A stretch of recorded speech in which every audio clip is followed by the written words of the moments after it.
Assalamualaikum warahmatullahi wabarakatuh. Bismillahirrahmanirrahim. Bersua lagi dalam berita ASEAN malam ini. Kali ini kita mulakan dengan sambutan ulang tahun Hari Keputeraan ke Bawah Dunia Maha Mulia Paduka Seri Baginda Sultan Haji Hassanal Bolkiah Muizzuddin Wad Daulah Sultan dan Yang di-Pertuan Negara Brunei Darussalam ke-68 tahun.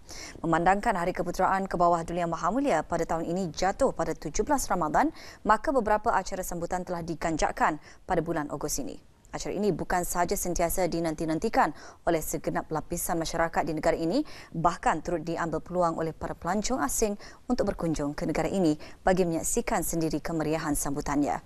Berita ASEAN minggu ini juga memaparkan sambutan ulang tahun Hari Kemerdekaan Indonesia ke-69. Kita ikuti laporannya bersama Omar Haji Abdul Rahman.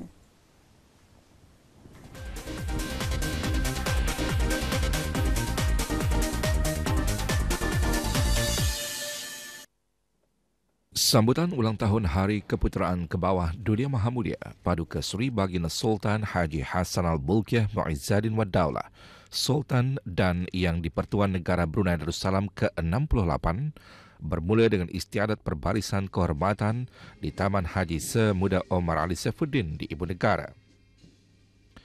Kira-kira 6,000 pelajar sekolah mengibarkan bendera-bendera kecil berbaris di sepanjang jalan menuju ke Taman Haji Semuda Omar Ali Saifuddin. Kehadiran segenap lapisan masyarakat dari pelbagai peringkat umur bagi menyaksikan istiadat ini turut memeriahkan suasana sambutan. Berangkat sama ke istiadat ini, ahli-ahli kerabat diraja yang lain dan para tetamu khas ke bawah Dunia Maha Mulia. Kira-kira 1,037 orang terlibat dalam istiadat perbarisan ini, termasuk anggota Tentera Darat Diraja Brunei, Tentera Laut Diraja Brunei, Tentera Udara Diraja Brunei, Pasukan Polis Diraja Brunei, jabatan-jabatan kerajaan serta pertubuhan-pertubuhan beruniform. Kemuncak istiadat perbarisan kehormatan ialah terbang lalu pesawat-pesawat terbang dan helikopter Tentera Udara Diraja Brunei yang mengeluarkan kepulan asap berwarna-warni. Istiadat perbarisan kehormatan ini merupakan pembuka tirai bagi acara kerajaan bagi memeriahkan sambutan Hari Keputeraan ke Bawah Dunia Maha Mulia ke-68 tahun.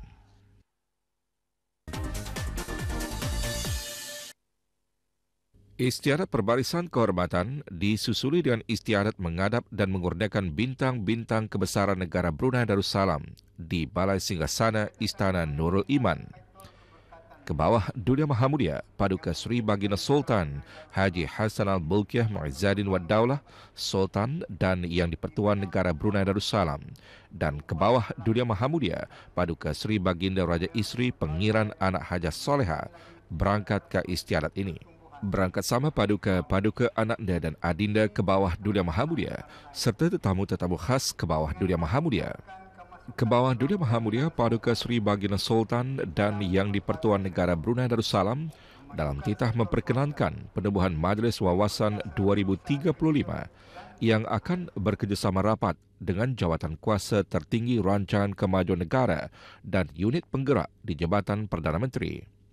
Penubuhan tersebut titah baginda adalah bertujuan untuk memantapkan segala agenda pembangunan negara. Ke bawah Dunia Maha Mulia bertitah menjelaskan peranan utama majlis tersebut ialah untuk membantu secara intensif dan sistematik pelaksanaan usaha-usaha agensi-agensi kerajaan baginda dalam merealisasikan hasil pencapaian objektif wawasan 2035. Di istiadat ini, 20 orang dikurniakan bintang-bintang kebesaran negara Brunei Darussalam. Ke bawah Dunia Maha Mulia mula-mula berkenan mengurniakan darjah kerabat Laila Utama yang amat dihormati DK yang membawa gelaran Datuk Laila Utama kepada Yang di-Pertuan Negeri Sarawak, Tuan Yang Terutama Tun Datuk Seri Paduka Pihin Seri Dr. Haji Abdul Taib Mahmud.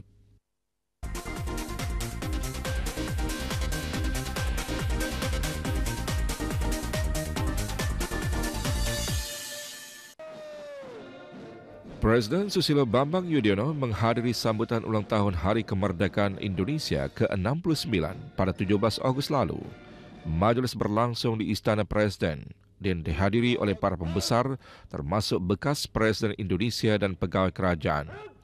Ini adalah sambutan hari kemerdekaan terakhir bagi Yudhoyono sebagai Presiden selepas sedekad berkuasa.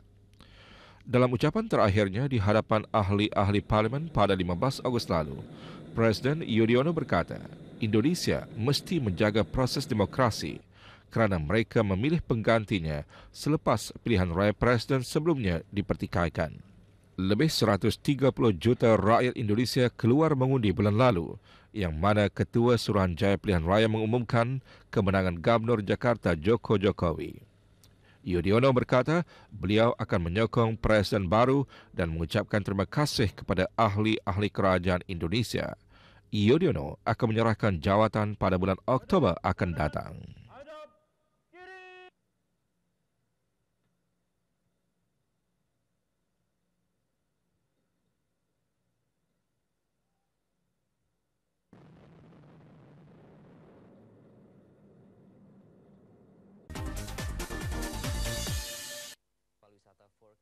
Dalam perkembangan lain di Indonesia, 15 pelancong asing dilaporkan hilang selepas sebuah kapal yang membawa penumpang dari 2 buah pulau di timur Indonesia karam. Kira-kira 10 penumpang berjaya diselamatkan apabila kapal terbabit karam ketika dalam pelayaran dari Lombok ke Pulau Komodo. Kapal berkenaan bersama 5 anak kapal warga Indonesia sedang membawa 20 penumpang warga asing. Seorang pegawai pasukan pencari dan penyelamat Indonesia memberitahu kapal tersebut berlepas dari Lombok Khamis lalu dan karam pada hari Sabtu kira-kira pukul 7 malam waktu setempat. Bagaimanapun, perkhidmatan kecemasan hanya menerima laporan 13 jam kemudian pada hari Ahad menyebabkan misi menghantar pasukan penyelamat tertangguh. Beberapa nelayan setempat menyelamatkan 5 penumpang sebelum pasukan menyelamat tiba. 10 mangsa diselamatkan termasuk 2 warga New Zealand, 2 Spanyol dan seorang Britain. Manakala warga negara 5 mangsa yang lain masih belum diketahui. Proses penyelamatan ke-10 korban dibantu oleh nelayan dan warga sekitar dengan menggunakan perahu nelayan. Tim rencananya akan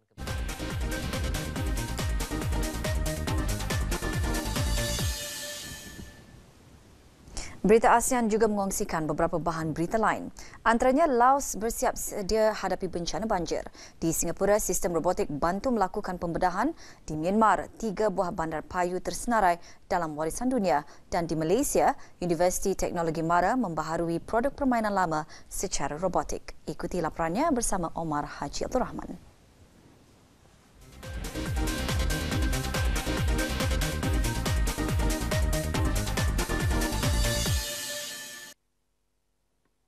Para sungai yang semakin meningkat setiap hari membimbangkan para penduduk yang tinggal di sepanjang sungai.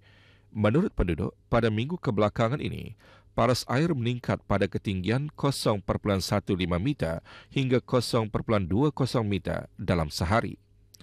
Jalan-jalan raya dan beberapa buah kampung telah ditenggelami air. Jawatan Kuasa Pengurusan Bencana Banjir telah bekerjasama dengan Angkatan Tentera dan Cawangan Palang Merah Tempatan bersiap sedia bagi membantu mangsa-mangsa banjir.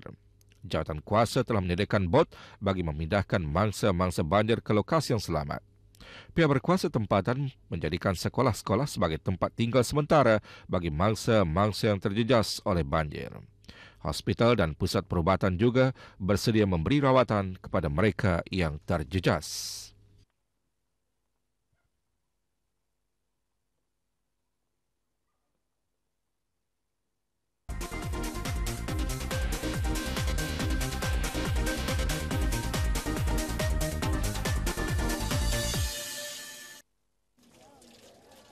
Australia mengesahkan komitmennya untuk terus meningkatkan persekitaran pembelajaran yang bersih kepada para pelajar di Laos sempena sambutan Hari Kanak-kanak Antarabangsa baru-baru ini. Menurut Duta Australia ke Laos, John Williams, kemudahan yang diberikan kepada sekolah Weng Kio di daerah Yaxtani, Vientiane akan membolehkan lebih ramai kanak-kanak untuk pergi ke sekolah. Australia berbangga menjadi penyokong kerajaan Laos dengan kerjasama UNICEF untuk memberikan kemudahan air dan sistem penjagaan kesihatan awam kepada sekolah-sekolah rendah di beberapa kawasan yang kurang bernasib baik di negara itu. Timbalan Menteri Pendidikan dan Sukan, Leto Boapo, menyeru guru-guru dan para pelajar agar bekerjasama bertanggungjawab memelihara air dan sistem penjagaan kesihatan awam ke arah mengekalkan persekitaran yang sihat dan selamat di sekolah.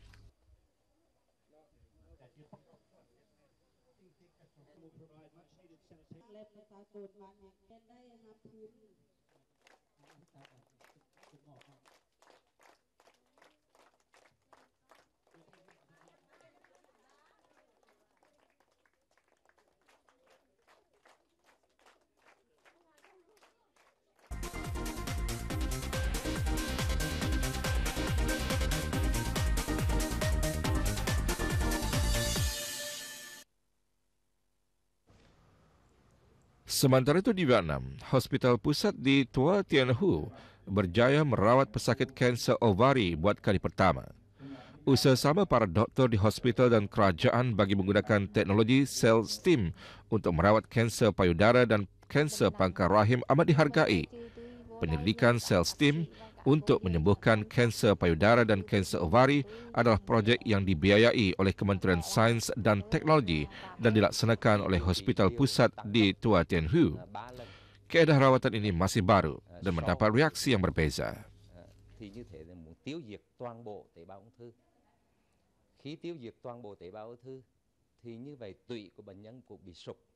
Do đó chúng tôi ghép tụy trở lại cho bệnh nhân và ở trong một cái phòng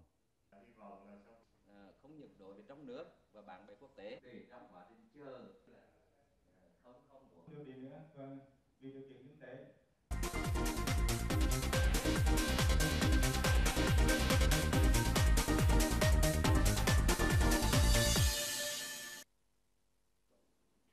Pesakit yang menjalani pembedahan sakit puan kini boleh mendapat manfaat dari sistem robotik baru kawal suara di Hospital Singapura.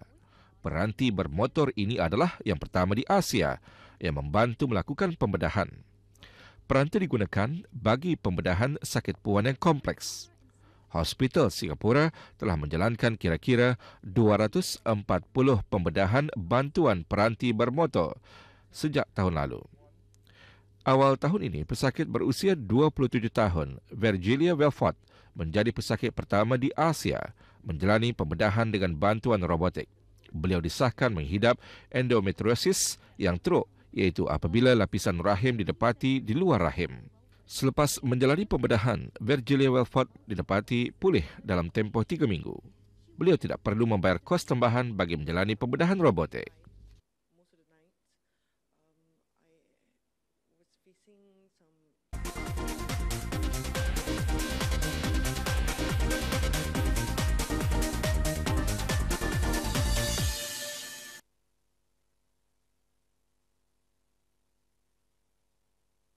Bandar-bandar PIU Myanmar mendapat perlulusan untuk disenaraikan dalam senarai warisan dunia semasa sesi ke-38 Jawatan Kuasa Warisan Dunia yang diadakan di Doha, Qatar.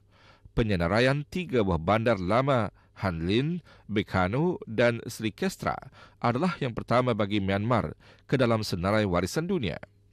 3 buah bandar PIU ini telah digali sebahagiannya dan masih perlu mencari lebih banyak tapak arkeologi dan banyak lagi kerja-kerja penggalian akan dilaksanakan.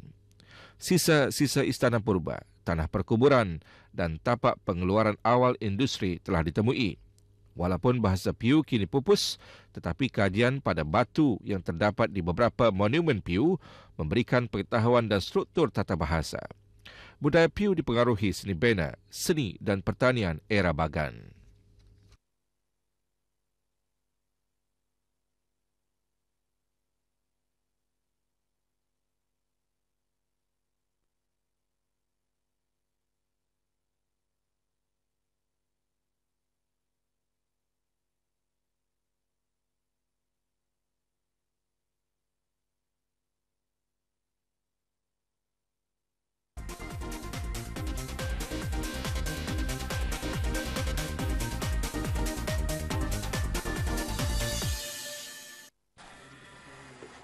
Universiti Teknologi Malaysia UTM Johor Bahru tampil dengan idea membangunkan produk permainan lama yang dibaharukan secara robotik.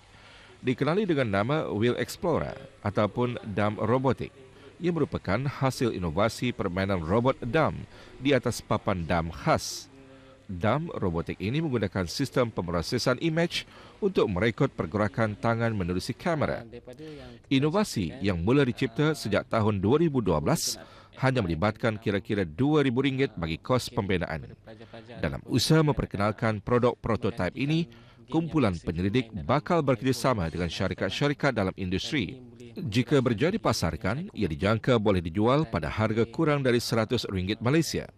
Difahamkan, UTM juga sudah memeterai memorandum persefahaman MOU bersama sebuah sekolah tempatan, Sekolah Menengah Islam Hidayah, untuk memulakan cadangan tersebut.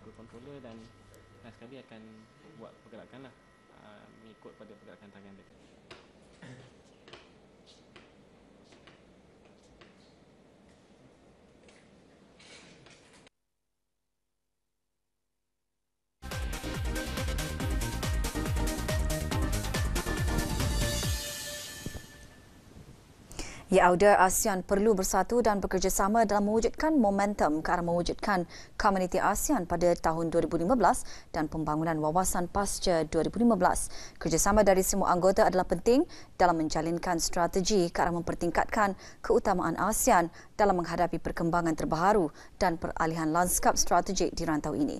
Untuk mengikuti berita ASEAN, Auda boleh lari video portal melalui laman web www.rtbnews.rtb.gov.pn. Hingga di sini dulu pertemuan kita dalam berita ASEAN malam ini. Bertemu lagi minggu hadapan pada hari dan waktu yang sama. Assalamualaikum warahmatullahi wabarakatuh. Salam hormat dan selamat malam.